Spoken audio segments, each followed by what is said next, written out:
એક તરફ જ્યારે હાલ આરોપ લાગી રહ્યો છે કોંગ્રેસ તરફથી, ત્યારે કોંગ્રેસના આરોપો પર રાજકોટ ભાજપ નેતાએ પલટવાર કર્યો છે।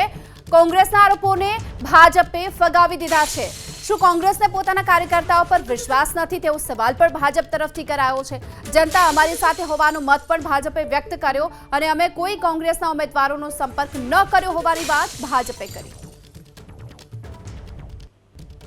કોઈ પણ પ્રકારનો તંત્રનો દુરુપયોગનો અમને કદી પણ વિચાર પણ નથી આવ્યો અને અમે એવું કરતાય નથી। અમે અમારા કાર્યો, અમારો વિકાસ, અમારા કોર્પોરેટરો જે કામ કરી ચૂક્યા છે અને અમારી નવી ટીમ જે આવી રહી છે અને અમારી સંગઠનની ટીમ, આના જોરે અને અમારા એક માઇક્રો પ્લાનિંગ અમારું છે, જે બૂથ લેવલ સુધીનું અમારી બૂથ સમિતિઓનું જે અમારું માઇક્રો પ્લાનિંગ છે એના આધારે અમે કરતા હોઈએ છીએ।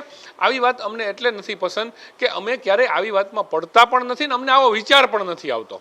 કોઈ પણ પ્રકારનો અમે ક્યારેય સંપર્ક નથી કરતા। અમારા 72 ઉમેદવારો સરસ રીતે જાહેર થઈ ગયા છે, બધા જ લોકપ્રિય ઉમેદવારો છે, શિક્ષિત ઉમેદવારો છે અને અમે સારી રીતે પ્રજાની વચ્ચે જઈ શકીએ એ પ્રકારનું અમારું આખું કાર્ય તૈયાર છે। અમારે શું કામ સંપર્ક કરવો જોઈએ એ મને હજી સમજાતું નથી। એમની પાર્ટીનો વિચાર છે ને એમની પાર્ટીની કાર્ય પદ્ધતિ જે હશે અને એમની પાર્ટી એમને જે આદેશ આપશે એ મુજબ થશે। અમે આવી કોઈ પ્રવૃત્તિમાં છીએ નહીં, એક પણ પ્રયાસ અમારા તરફથી નથી।